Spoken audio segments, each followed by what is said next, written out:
Oh, she joins us now with a red nose with some must-haves if you plan on going winter hiking. You okay? I've been nervous all morning about my toes because I wasn't able to feel them since about 5 o'clock this morning. But luckily, Jeff got the fire going, and that has warmed us up. Now, you were telling a story earlier. About 3 weeks ago, you guys were doing a search and rescue. You were looking for some people. What ended up happening? Well, actually, the situation was I was doing some training for private citizens, and we were woken up around 3 a.m. from a search party on snowmobiles. And they stated that they were looking for 5 lost subjects. There were 5 ladies, and it was at 3 a.m. So it was a very desperate kind of scenario.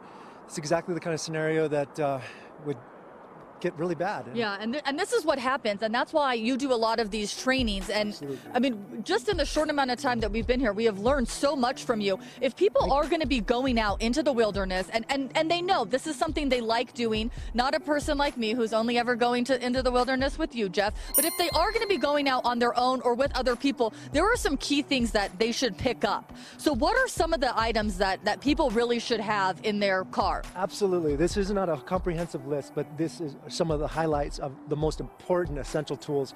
I always think about shelter, water, fire, food when I'm planning my trips and when I'm designing my survival kits at the same time. I'm also thinking about the ability to signal for search and rescue. Cutting edge is where I start with. Ideally in alpine country, you would have a saw or a hatchet. These are both lightweight items. This actually folds down and is very, very lightweight. But if you don't have, the capacity to have a saw of that size, you can scale down. And this is a model I highly recommend. This is actually like a chainsaw. It's very effective.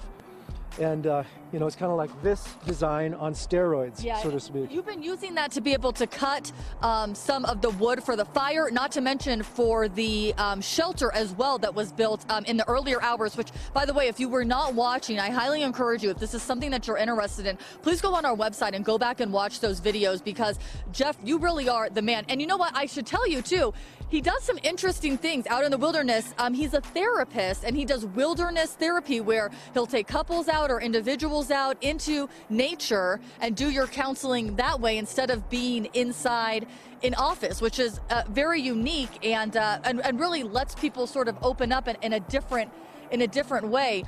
Now, coming up in the next hour, if you are lost in the snow, of course, the fire is going to help signal.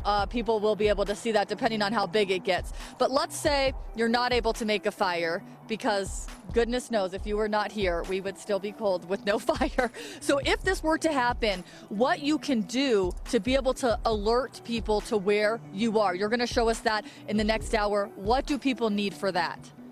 Well, you have to understand how to stimulate the senses of sight and sound. Okay. So that's what I'd be focusing on. Okay, so Jeff's going to show us that coming up in the next hour. All of his information on our website in case you're interested in getting some of that wilderness survival training or maybe that wilderness therapy. Oh, guys? all right. That's good info to have. I mean, really, really is. Even if you don't plan to necessarily be out there, you never know. You never know. You never know what can happen.